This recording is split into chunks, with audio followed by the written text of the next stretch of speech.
Bueno, ¿qué tal? Mi nombre es Gabriel Fonseca, curso primero B, y en esta ocasión estoy aquí para hablar un poco sobre los 8 postulados de la teoría cinética de los gases. Bien, tenemos como primer postulado aquel que se refiere al hecho de que un volumen de un gas a nivel microscópico está compuesto por un gran número de individualidades, las cuales son idénticas tanto en propiedades físicas y como su comportamiento en sí.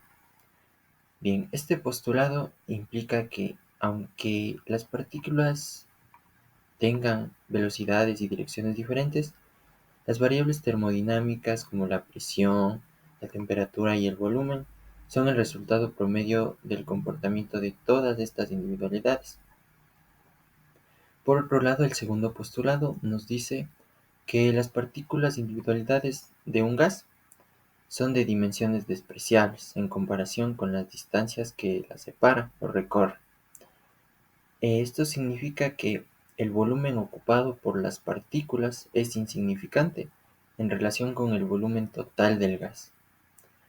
Como resultado, se considera que las partículas ocupan un volumen despreciable y no interactúan entre sí en términos de volumen. También se postula aquí que están en continuo y aleatorio movimiento. Esto significa que las partículas se mueven constantemente sin detenerse en direcciones diferentes y a altas velocidades, con un comportamiento que no se puede estudiar. Este es resultado de las interacciones entre las partículas y las colisiones entre ellas y las paredes del recipiente del gas. Sin embargo, para gases más reales, por así decirlo, el volumen accesible a las individualidades no puede como tal contener el volumen que ocupan todas las individualidades en sí. Bien, se tiene el tercer postulado, el cual nos dice que las partículas se componen únicamente a través de colisiones elásticas, interactúan en sí. Una colisión elástica, ¿qué es? Es aquella que cuando se choca en sí, no se pierde energía cinética. Por tanto, la energía total del sistema se conserva y no se produce ninguna transferencia de energía neta entre las individualidades. Por tanto, la duración de estas colisiones es despreciable en comparación con los intervalos de tiempo que sucede. Bien, esto implica a su vez que las individualidades interactúan y se alejan rápidamente.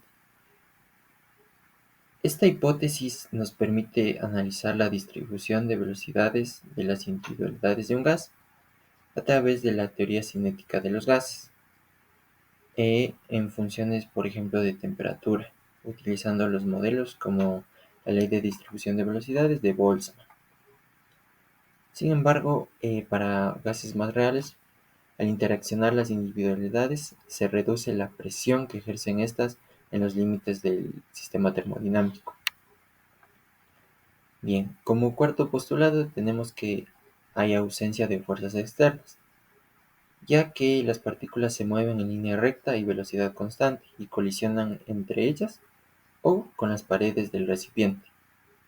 Esta hipótesis es fundamental para analizar el comportamiento de un gas, ya que al considerar que las partículas no están sometidas como tal a fuerzas externas, se simplifica su estudio y se puede centrar en el análisis de las colisiones y el movimiento aleatorio previamente dicho. Sin embargo, para gases más reales, se podría suponer que existe un potencial resultante de la contribución de todos los potenciales de las individualidades. Por otro lado, se tiene el postulado 5, el cual nos habla sobre los choques elásticos. Los choques de la partícula con las paredes son perfectamente elásticos. Esto significa, como ya se había dicho, que no hay pérdida de energía cinética durante la colisión. Bien, además estos choques tienen una duración despreciable, extremadamente corta en comparación con los intervalos de tiempo entre colisiones sucesivas. Se supone además en este postulado que las paredes son perfectamente lisas. Una pared perfectamente lisa no presenta irregularidades, asperezas o fricción. que pueda frenar o modificar las colisiones. Por ende, las partículas chocan y rebotan una y otra vez, sin resistencia adicional, debido a la rugosidad de la superficie. Bien, el sexto postulado en pocas nos dice que se asume que todas las partículas están distribuidas de forma uniforme. Esto significa que la densidad de las partículas en un área específica es la misma que en otra. No hay esa preferencia para que las partículas se aglutinen en cierta área. Esta suposición es válida en condiciones de equilibrio, donde el gas ha alcanzado una distribución más o menos estable. Sin embargo, hay algunas condiciones a cumplir, como gradientes de temperatura o concentración.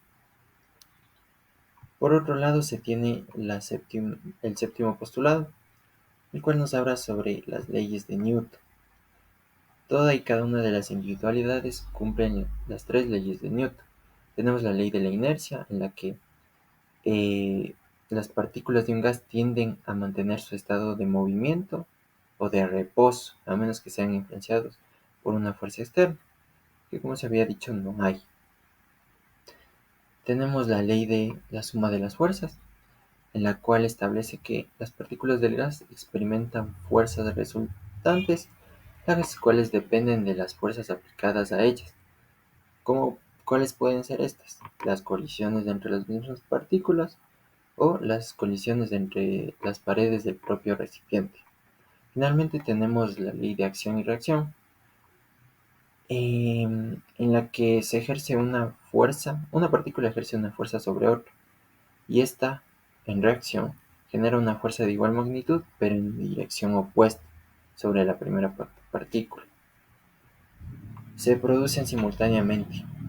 Ujú. Finalmente, se tiene el octavo postulado o hipótesis, en el que se asume que las partículas tienen igual probabilidad de moverse en cualquier dimensión del espacio.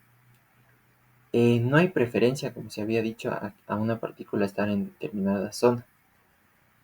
Esta hipótesis se basa en el principio de isotropía, que establece que las propiedades físicas y características del sistema no dependen de la dirección en la que se observa.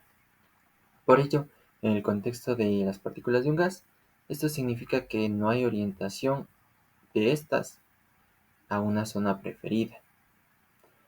Esta hipótesis implica que la distribución de velocidades de las partículas sea esférica simétrica. ¿Qué significa esto? Esto significa que la mayoría de las partículas tendrán velocidades cercanas a la velocidad promedio del gas como tal, y solo unas pocas partículas tendrán velocidades ya sea significativamente bajas o significativamente altas. Sin embargo, para gases más reales, por así decirlo, no podría cumplirse si el potencial del que hablábamos en el postulado número 4 no es homogéneo. Bien, eso ha sido todo, espero haya quedado bastante claro. Aquí están las referencias utilizadas para este trabajo. Muchas gracias.